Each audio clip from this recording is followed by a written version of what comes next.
everyone. A lot of exciting news is brimming in the startup space today as tech giants grab the headlines. I'm Priya Sheth and a very warm welcome to all of you to the Daily Dispatch.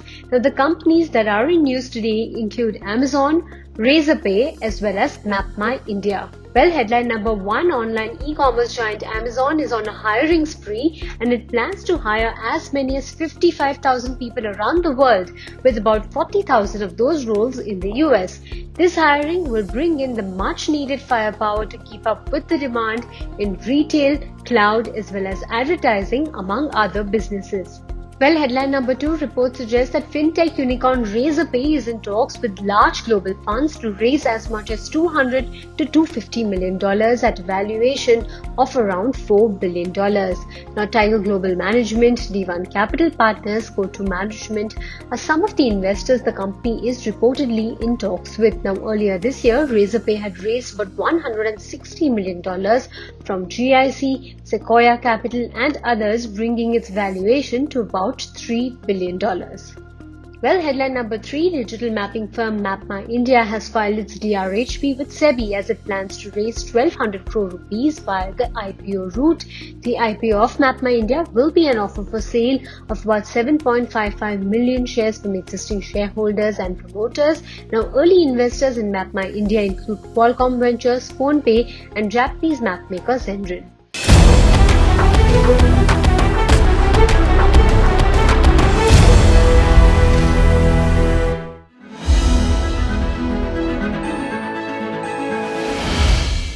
All right. Well, moving on to our second segment, I have with me a very interesting panel, and the panel to discuss the festive season going forward, considering that this year the festive season is expected to be much better than last year, especially with companies having learned to deal with the waves of the pandemic. To discuss this and more, I have with me Ayushi Budwani from Facebook Street, and I have Siddharth Agarwal from Comexpress. Thank you very much for joining us today, panelists. I want to begin with you, Ayushi, on the e-com side. You've seen the kind of growth over the last year. You've seen the waves come in and out and the impact it's had on business and operations. What are the early, kind of preparations that you're making ahead of the festive season? So I think first thing is that we've clearly seen that the revenge buying has started significantly. We were really April, May were really bad. June was probably our highest month ever. So it was way better than even a regular month. And then July. So we've seen an upward trend consistently. So there are crazy amount of preparations going on for the festive season. We see this to be a big uptake and probably the highest ever festive season that we can envisage coming. I think the reasons for that are obvious, which we have discussed in the past enough number of times in the pandemic situation. The money has moved from buying or spending on experiences to things. Travel is still going to take its time to pick up. It's improved a lot, but it is still not near to the same levels it was. So wherever the money was on experiences, that's moved a lot to things. And second space has been food. So when it comes to things, I think apparel has been a big play to move on. Right. So that I want to bring you in to this conversation, considering that logistics players have clearly been the backbone of getting deliveries, to customers, getting orders fulfilled. What is your sense in terms of how the festive season is going to pan out? What kind of preparations are you making internally? Thanks, Priya, for having us in. Compared to last year, I think this year everyone is far more optimistic about the season, given that the second wave is also over now. The vaccination rates are improving. Now, in terms of serving the volumes, we expect at least 70-80% uptake over last year's Diwali. While people were optimistic last year, but then I think people were still holding back and trying to save money rather than really doing the discretionary purchases.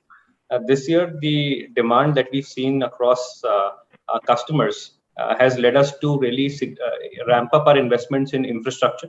So we are opening up multiple new delivery centers and processing centers to handle to the volume. There are significant investments in technology that we've made. This would drive into efficiencies. So could be the optimization of the line haul runs, right? Optimization of the delivery fleet, how a delivery executive would deliver and cover more people on their areas. I think what's also helping that is the rise of social commerce. The likes of Meesho, Glow Road, SimSim, all of those new set of platforms have really led to a rise in the purchase by consumers who were earlier digitally dark because of the reseller model. And we believe that trend is just going to lead to new shoppers across India buying much more. Right. Ayushi, if you could give us some perspective into what kind of preparations are being made at your side. Are you looking at newer categories? Are you looking at sort of focusing on certain categories that you expect to do well? So what kind of strategy are you working with?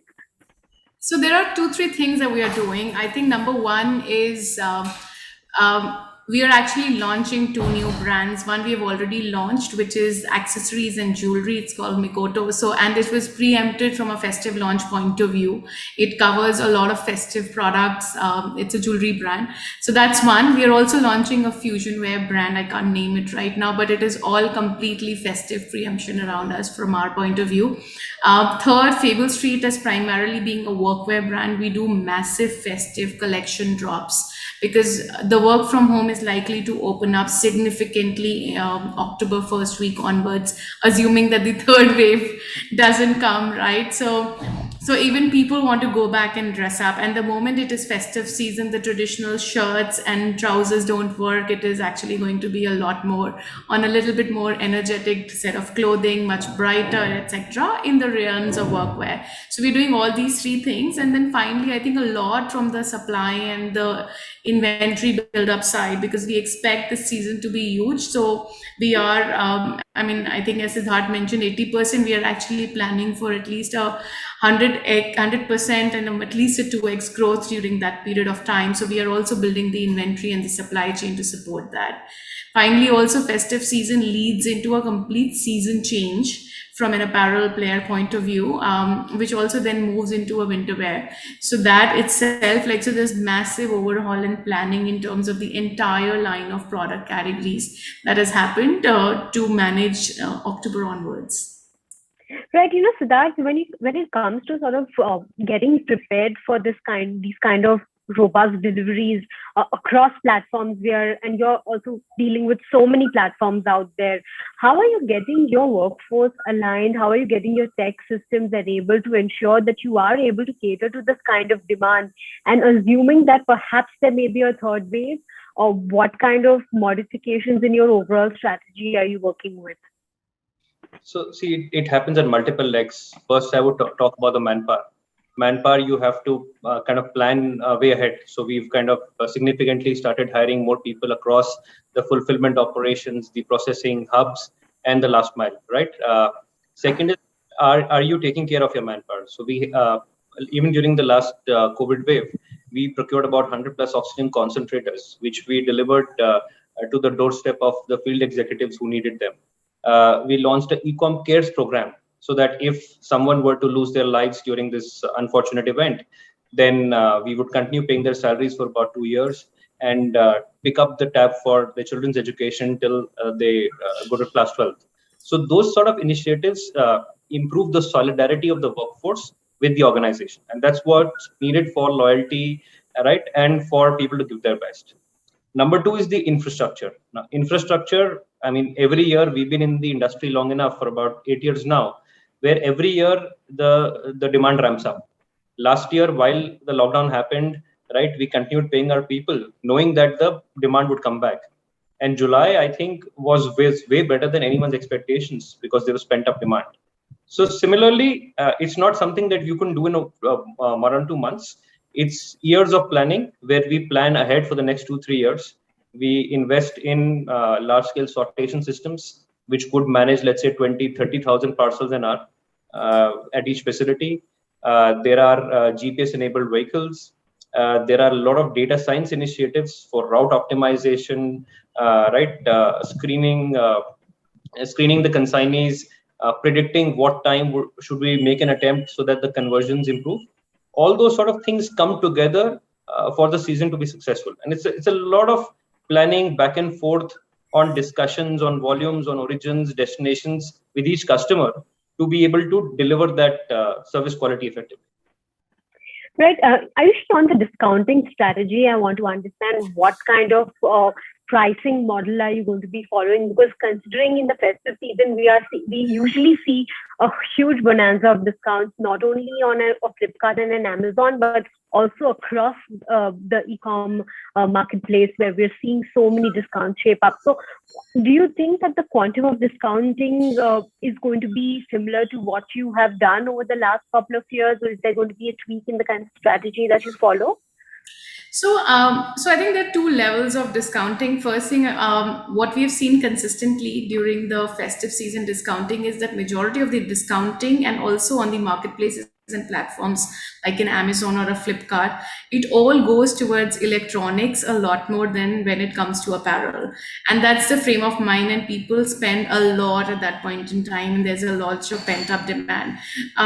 Second, discounting is the level when it comes to apparel. So if I really like preempt, I think the discounting strategy will remain similar to last year.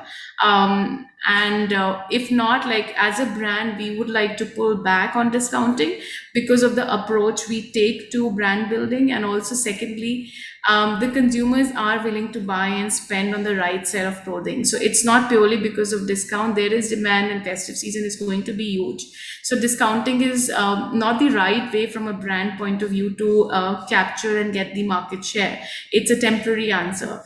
So net, I think in summary, as a brand, we will either hold discounting depending on as we inch closer to the system, or reduce discounting this season. We are likely to see the same across the entire life cycle and entire lifestyle section.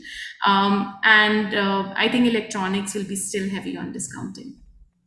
I want to bring both of you in on this question when it comes to investment and fundraise at this point in time, considering that the festive season is when there is a lot of investment that goes into bringing new products out, ramping up your, workforce, etc.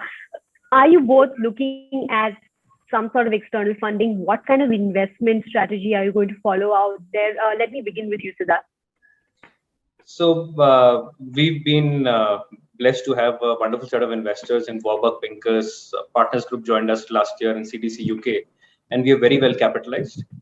We've been EBITDA positive for the past 3 years, so we generate cash flows to really make the investments. So, we don't really need any external capital right now. So your fundraise plans will be moved to next year, is it? Hopefully, if we continue to deliver the kind of growth and profits that we are doing right now, hopefully the cash flows would sustain the growth and the investments. Ayushi, I can see a big smile out there. No, I think I just wanted to compliment Siddharth. Actually, I think that's amazing to hear, and that's the right way to run a business. And I know, Priya, it's very natural that, fundraise story just creates a lot of hype. But actually, the crux of building a great business is to be profitable and to fund it itself. So I love what Siddharth said, and I think that's the frame of mind that everyone should go in. From our point of view, we are actually inching a lot towards profitability almost. So there's not crazy amount of fundraise plan for us. At the same time, we see that we are going to grow 5 to 6x in less than a year.